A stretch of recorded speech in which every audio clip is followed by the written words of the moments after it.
Welcome back. We are still talking some high school hoops, and I tell you what, we had a big one last night. It was the battle for Georgetown. Take two, this time with Sussex Central playing host to Sussex Tech. Now, early on, it's going to be a battle, and check out the dime. Aubrey Allen drops down to Shywan Sykes, who lays that one up and in for two of his game-high 25. But back come the Golden Knights. Amante Clayton, get to know that name because he was balling in this one. Steps back and buries the deep triple try right there. And then the Ravens, though, would find a way to close it out. Allen this time gets loose in the open court. The freight train, get out of his way. The one-handed slam right there. Tech takes it 78-61. And Woodbridge taking on Milford at home on Friday night. We start off with Milford. Great defense there by Brian Murray. Gets a steal, dishes it to Stun Martinez for the lay-in. But Woodbridge would make its way back into the game after a 6-2 first quarter score. That was Jamie Ross with a fancy bucket to go. And as time ran out of the half, Randy DuPont will face up and hit a three to give his team the lead. He has just been on fire, honestly. Got to give a shout out to him.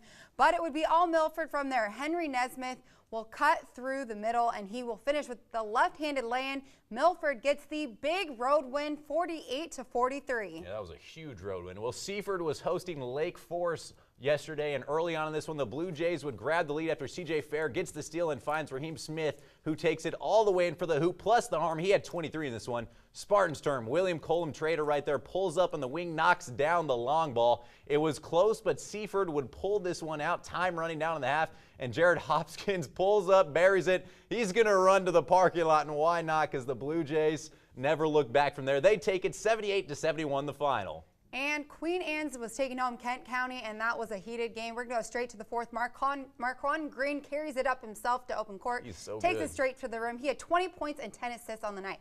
The Lions come back right here. Brendan Cavanaugh with the offensive rebound and the putback with the and one.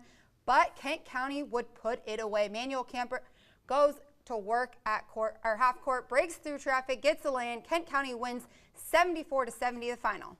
And Indian River was hosting Delmar yesterday, and this might have been the game of the year. Early on, Larry Ennis putting in work down the block, misses the first one, and then look at the footwork, gets a little up and under to go in for two, just the start of his career night.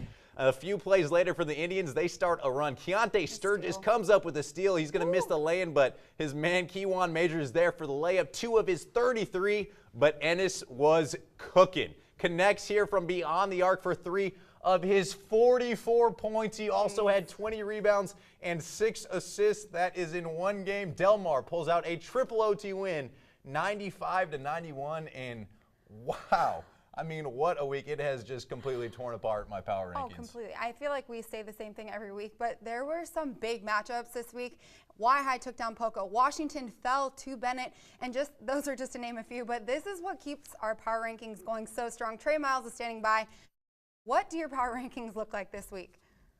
Thanks, Angela. Like you said, so many games going on this past week and some great matchups. Couple in particular that definitely shook up my rankings. Let's get right on into it. In the O-line state, the Wicomico Indians claiming the top spot for a 3rd week in a row. They left no doubt taking down Pocomoke. Warriors not moving far. Still see them as the 2nd best team right behind Y-High. They stay at 2. Parkside's win jumps them over Washington to number 3 after the Jags lost this week to Bennett. But I'm going to keep Washington over Bennett at the moment. They split the season series, so I feel justified in doing so, Spencer. Wipe it on over to the First State. Polytech survived Dover last night, so they remain my number 1 team in Delaware. Hands down the best team I've seen in Maryland or Delaware this year, all year long. Smyrna ringing in at number 2 for a 2nd consecutive week. They get Polytech in Smyrna this Thursday. Definitely will have my eyes on that one. Laurel at this point slightly ahead of Delmar. And finally, they play each other this coming Thursday. Thank you. Number 5 this week, the Young Guns of Milford. You just saw the Bucks have won 4 in a row and are hot at the perfect time. For the first time, Dover out of the rankings, 2-7 in their last 9 games. Guys? We actually, I'm somewhat surprised, have very similar rankings, which is not very usual for us. So we'll start over in Maryland.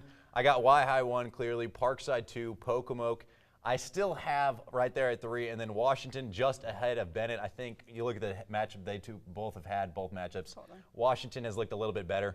Over in Delaware, it is clearly Polytech. Smyrna at 2. I still have Delmar above Laurel. And Milford, for the first time in football season or basketball season, The entire year makes it into my rankings. Milford did have that big win over Woodbridge, They so did. I will keep Woodbridge in mind. But with Maryland, I'm going to go 1 Y-High Parkside at number 2 because I really do think that they're going to close this out. I think that they might actually win their league too. But Poco at 3, Washington at 4, and then I'm going to have to throw in Kent County there. I did get to see them play, and I thought that they did a very good job.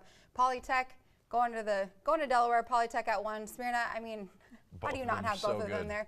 Then I'm going to go with Del Mar, then Woodbridge, and then I'm going to go with Laurel. Laurel at 5. All right, well, it's time for another quick commercial break, but coming up next, it's time to take it to the campuses. UMES was at home today taking on the Eagles, but could the Hawks come away with the win? Find out next. Hey, my name's Chucky August. I am a starting guard for Laurel Bulldog Basketball, and you're watching the Marvel Sports Insider.